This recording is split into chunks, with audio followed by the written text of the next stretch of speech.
Today we're taking a first look at the Passila Hamari.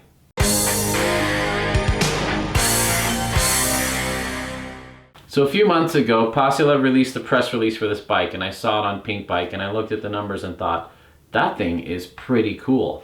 And that day they reached out to me and said, hey, we love your YouTube channel. We want to send you a bike to review on the channel, and here it is. I love the story of this company. They're 5 guys with a 9-to-5 job that decided, we're going to start a bike company. This isn't their full-time job yet. They're still normal people, and I can really relate to that. When I started this YouTube channel, I still had a 9-to-5 job, and it was a real hustle getting this going and that job at the same time. So I have a ton of respect for small business owners and riders who decide to just build frames that they want to ride.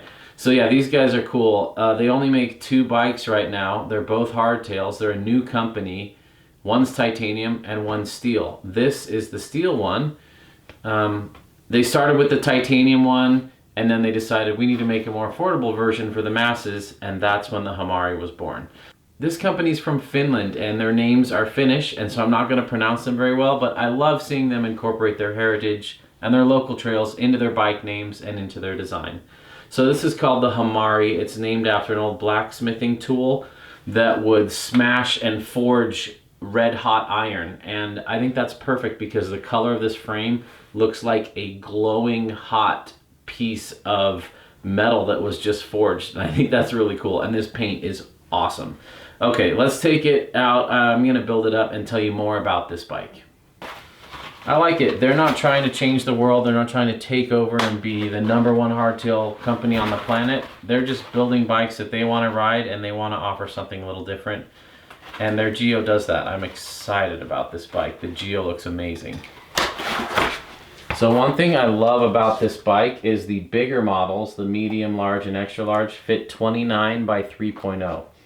I'm a sucker for plus tires, especially 29 by 3.0. I know it's not popular. I know it's kind of a niche size, but I think hardtails are super fun with that tire size, and I love seeing people design bikes around that. I also love that their chainstays change across the sizes. So the small has 435 chainstays, medium's got 450, large has 450, and then extra large, I think it's 455. I need to look it up. It's even longer. And I think that's how bikes should be built. The rear end should grow to match the front end. It doesn't make sense that we just keep changing the length in the front and leaving the rear triangle the same, because that changes where your weight is distributed. That changes how much pressure is on each tire. It really changes how it rides across sizes. And something like this, a size small should ride the same as a size large, because proportionally the bottom bracket is still in the right place and your weight's still evenly distributed over the whole bike. So these guys have done a fantastic job with their graphic design. Their logo looks awesome. Oh, that's cool. So we've got a straight seat tube, internal dropper routing in the down tube and in the seat tube. Super low seat tube, super low. So I'm 167 centimeters tall, 5'6". According to their size chart, I should be a medium, but after talking with them and them watching more of my videos, they're like, we're gonna send you a small. I think a small is gonna fit better. And I think that was the right call. I feel like their sizing chart biases a little bit more toward taller people. So I think small's the right way to go. Unfortunately, that means I can only fit a 29 by 2.6 in the rear. That's okay, that's still plenty of tire.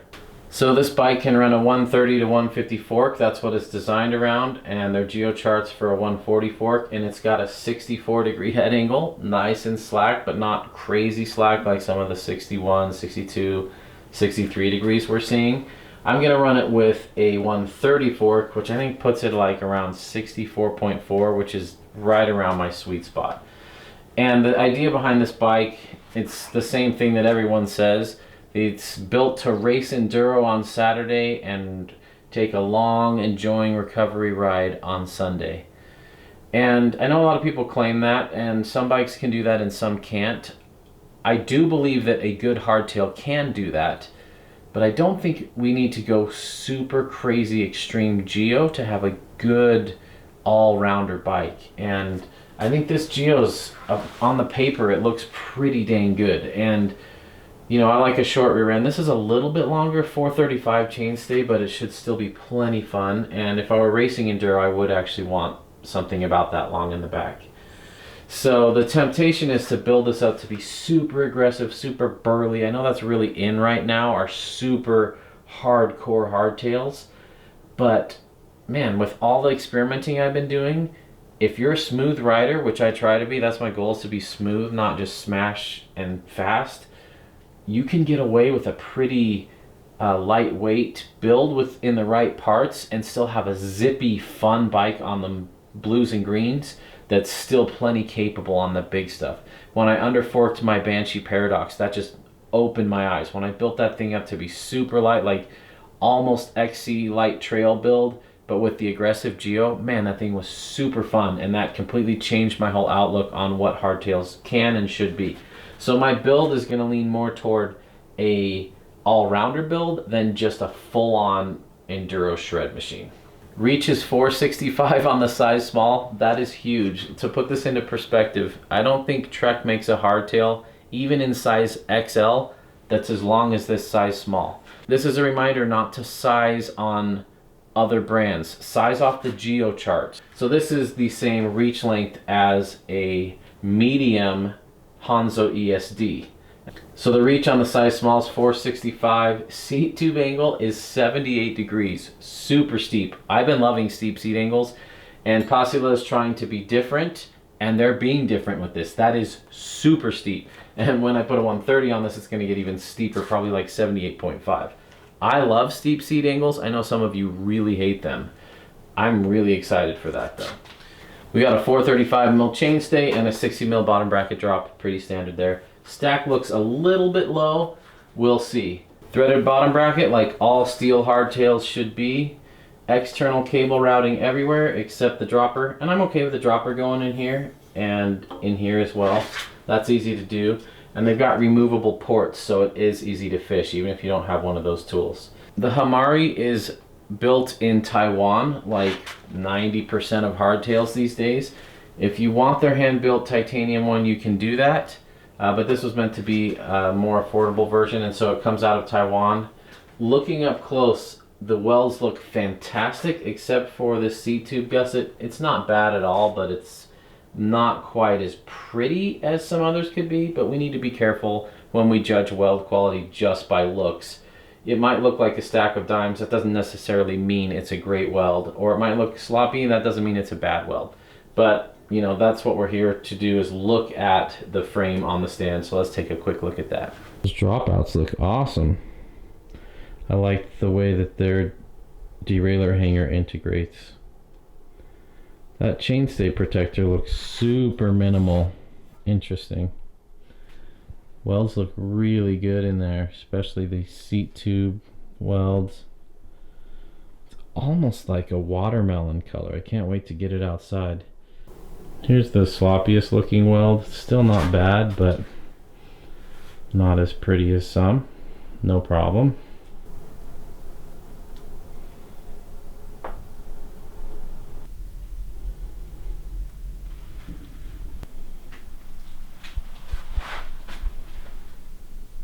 This is 7.4 pounds.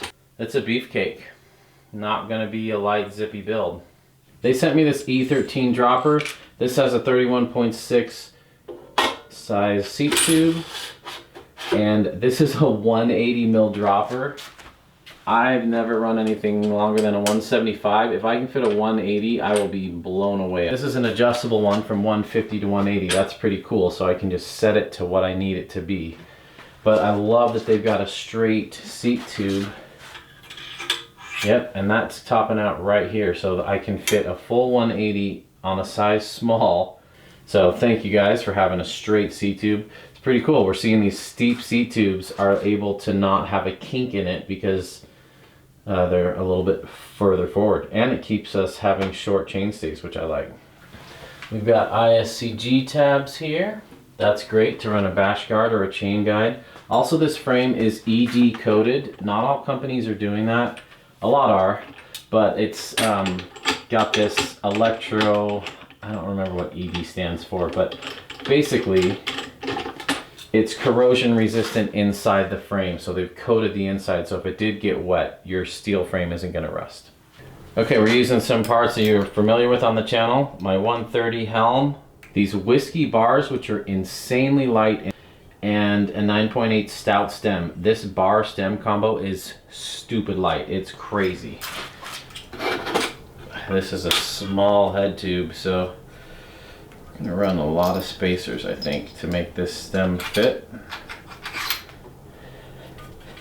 Small head tubes look cool, but it usually means a lot of steer tube sticking out, which you can always cut your steer tube down, but then it won't fit on any other frames. And it usually means a pretty low stack, and I like a tall stack. We'll see what it feels like though. I really like the 9.8 top cap. It's got a groove in it that allows it to sit on top when the steer tube kind of pokes through a little. We're going to start with a 40 mil stem. This is a little bit longer reach than I run on my personal bike, so I think a 40 mil stem will be good. 40 mil is about the shortest I like to go on my stem. I might bump this up to a 50 mil. We'll see how it handles like this. But with a short offset fork with 130 travel, man, this thing's going to be a little shredder. I can't wait. Running my standard bike testing parts on here. Race face turbine crank, 32 mil sprocket, guide ultimate brakes, and we're gonna run the SRAM X01 Drivetrain, my all-time favorite drivetrain. I love this stuff. It's not cheap, but I've got it, and so I just keep using it from bike to bike for tests. I love the way SRAM stuff shifts. If your only experience with SRAM is SX, don't judge SRAM by that. While SX can feel nice when it's totally tuned up, this is a whole nother level. These guys put some serious thought into the cable routing.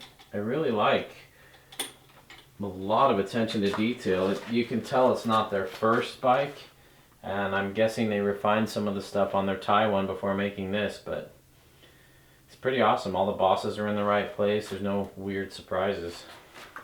I'm routing the dropper cable. It's nice, they've got these little ports that open, but anytime you route something internal on a steel frame, you can't use the little magnet tool from Park Tool because the whole frame is magnetic. So it's extra hard getting stuff out because you can't use magnets, you just gotta fish. But I'm glad they've got those open ports so I can reach pliers down there. Hunt sent me a set of their Enduro wide wheels to feature on this build. Thank you so much, Hunt. I've been running their trail wide wheels for a while. I love them. I've got a video about those. Make sure you check that out. These are a little bit wider. They're 33 inner. So I'm gonna run a 2.6 up front and a 2.4 in the back. We live in an amazing age. You used to have to pay $900 to $1,500 to get a good wheel with fast engagement. I mean, I remember Chris King and i9 and Profile being some of the only fast engagement hubs, and some of those cost, you know, $700 just for the hubs. Then you had to buy rims and spokes and pay someone to put them all together. The fact that you can get a wheel set like this at the price they're offering with the weight they're offering is insane. There's no reason not to run a high engagement hub these days. Hunt has a great reputation. I've been loving the trail wides. I'm excited to see how the Enduro wides are. The trail rides are a great trail wheel. The rim profile is a little bit sharp for me. Like when you bottom out on rocks, you feel it a little bit. But come on, beggars can't be choosers at this price. The whole wheel set's less than a set of carbon rims, so that's pretty amazing. Thank you, Hunt. For tires, TerraVail sent me some Kessels. Well, they sent me a whole bunch of tires to test, but for this bike, I'm going to be putting the 2.6 Kessel on the front. Let's be honest and call a spade a spade. It looks a lot like a DHF. And a 2.4 Kessel in the back. This is the durable casing. This is pretty cool. Up until recently, they only had the tan walls available in the light casing, which isn't quite right for an enduro bike in my mind. But now you can get them in the tough casing, which is awesome. I'll put a link to these in the description below.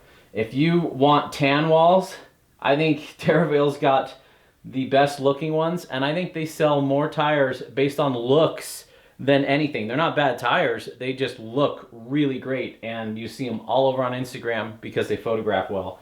And I think the tan walls are gonna look amazing on this bike. Thank you, TerraVail, for sending me these. I look forward to trying them out on the Hamari. I am so grateful for companies like Whiskey and TerraVail and Passila for sending me stuff so that this channel could be possible. It's really fun to have a lot of different options to switch, mix and match, and experiment and try different things. I think 33i is about perfect for a 2.6. You know, 33 to 36i is what I like for a 2.6 tire.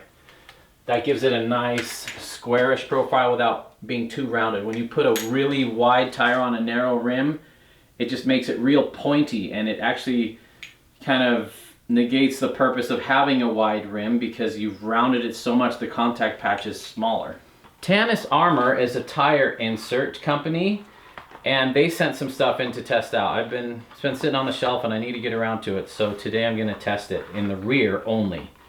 I've got a lot of friends who are running these and love them. It's lighter than Cushcore and supposedly easier to install.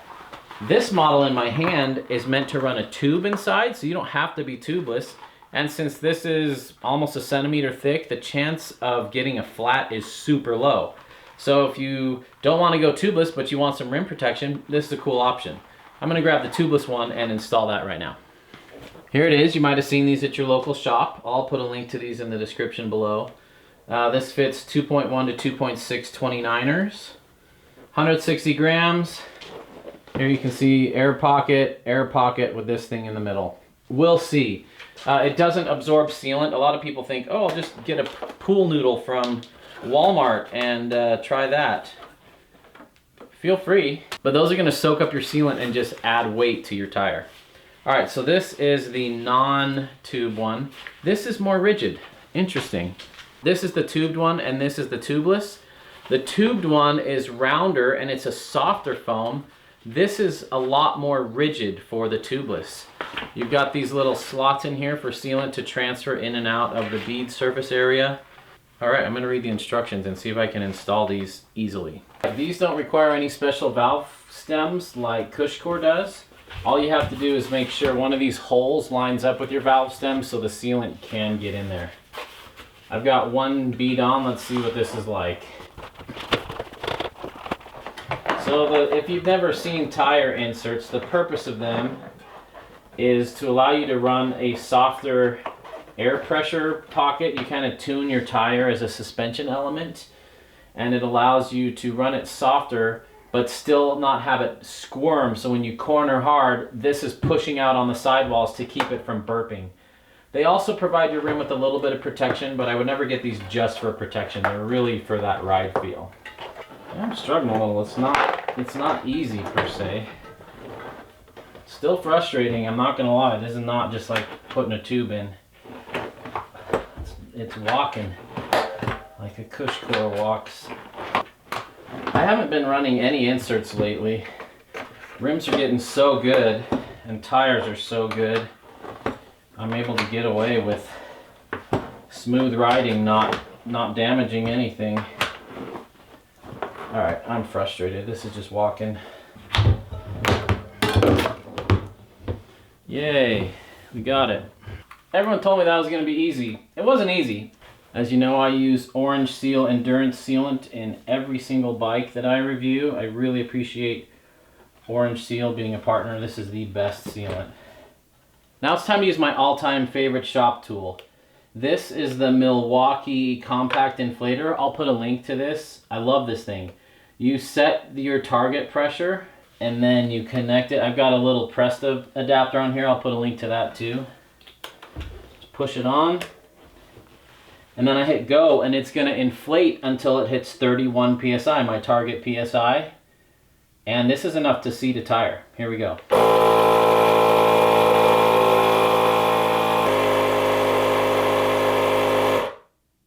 Awesome. Pretty cool way to inflate tires in your shop. It's way quieter than a compressor.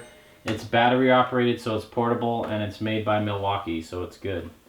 So this doesn't come with batteries, you need to know that. I got the XC3.0 and it fits really well on there. And it lasts me about a month of using this almost every day. Interesting, when you have Cushcore in a tire, you can feel it because the bottom is stiff and then the top half has that air pocket.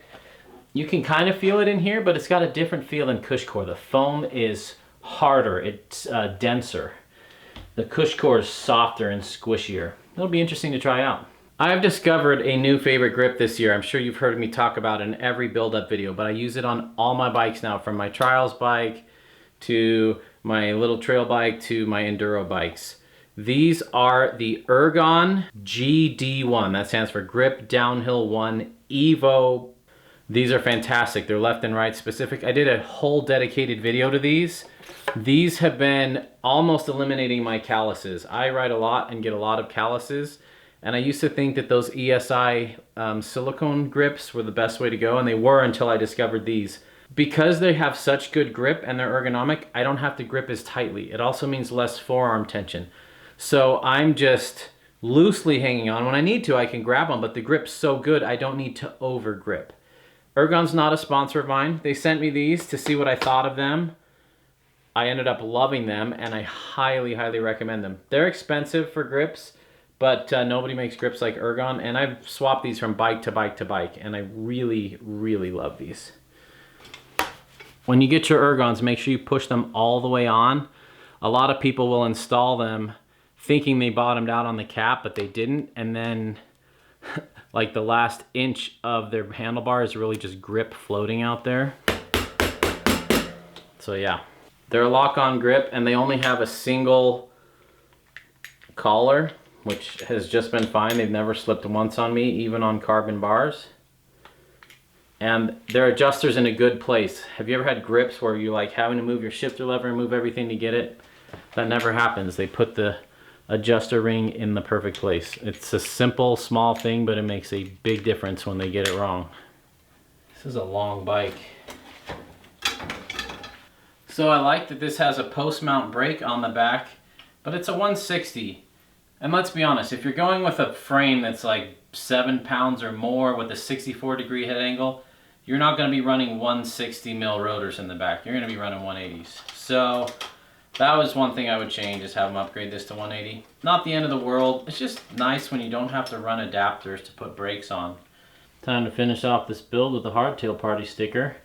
If you want a Hardtail party sticker, I sell those through Patreon. I have to hand address each envelope and ship them out, so it takes a lot of my time. I haven't found a company that will just print on-demand stickers. If you know of one, let me know, but I've tried a couple and they were awful quality, so the best way to do that is through Patreon.